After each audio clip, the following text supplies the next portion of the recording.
Assalamualaikum warahmatullahi wabarakatuh. Apa kabar Bapak Ibu dan juga teman-teman dimanapun berada di seluruh Indonesia.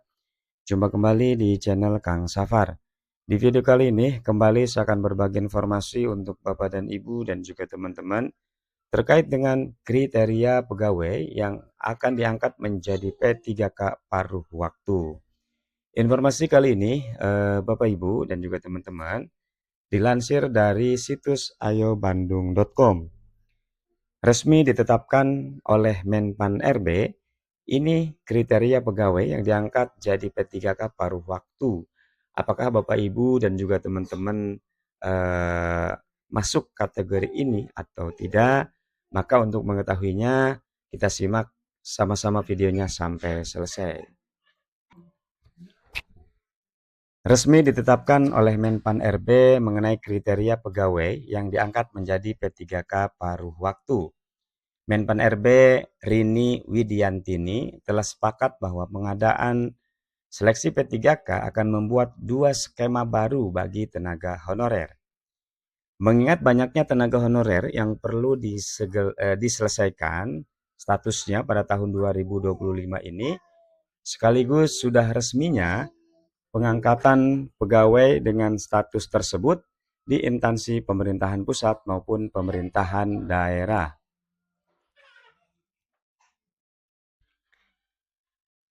Nah, Bapak Ibu, agar bisa mengcover semua jenis tenaga honorer menjadi ASN dan kemudian punya NIP ya atau nomor induk pegawai, maka pemerintah resmi membuka dua tahapan seleksi dengan dua kategori.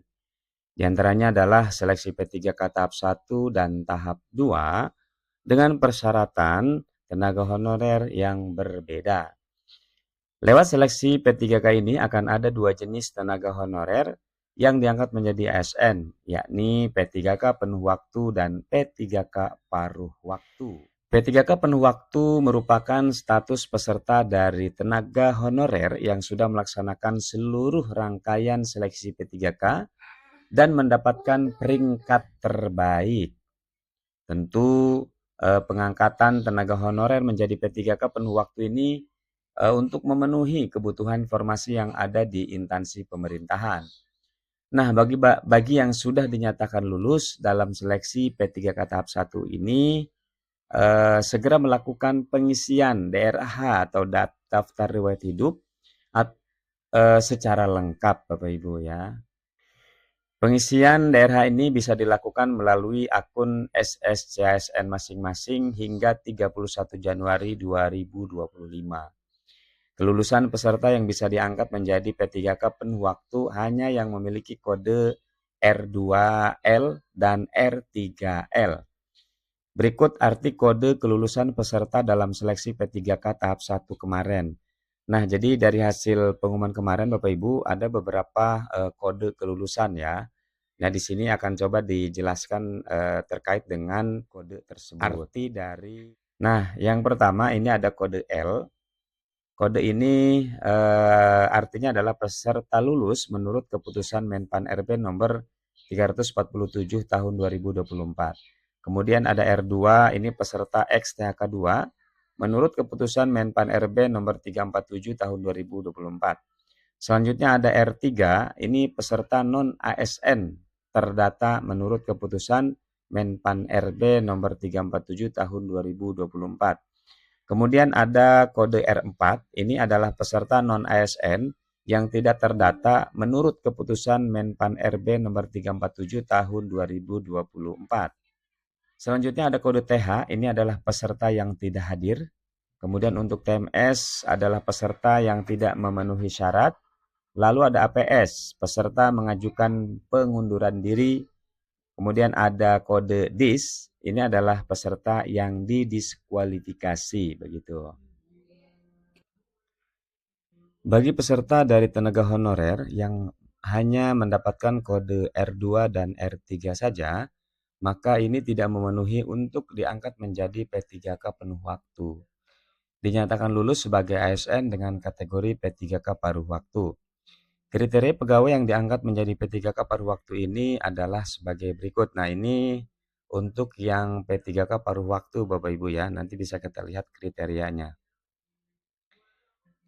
Tenaga honorer yang dinyatakan lulus dalam seleksi P3K tahap 1 dan tahap 2 karena mengikuti seluruh rangkaian seleksi dengan baik namun tidak mendapatkan peringkat terbaik. Nah, ini kategori yang pertama ya. Ini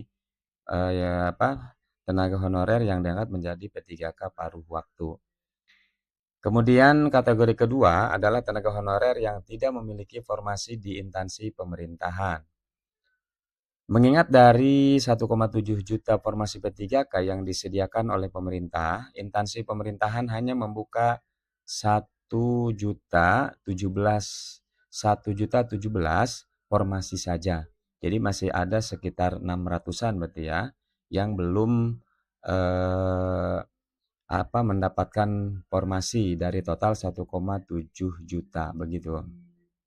Maka dari itu, tidak semua tenaga honorer bisa tercover dengan baik menjadi P3K penuh waktu, sehingga sisanya akan dialihkan menjadi P3K paruh waktu untuk sementara.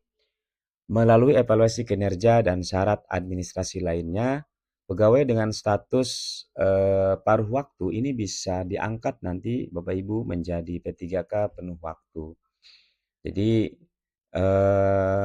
yang penting Bapak Ibu, walaupun misalkan yang belum berkesempatan untuk diangkat menjadi P3K penuh waktu, tapi ketika sudah menjadi P3K paruh waktu ini terbuka peluang untuk kemudian nanti diangkat menjadi P3K penuh waktu yang tentunya hak-haknya akan sama gitu ya dengan P3K pada umumnya.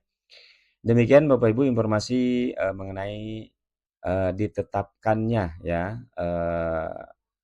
aturan oleh Menpan RB terkait dengan kriteria pegawai yang diangkat menjadi P3K paruh waktu tadi ya.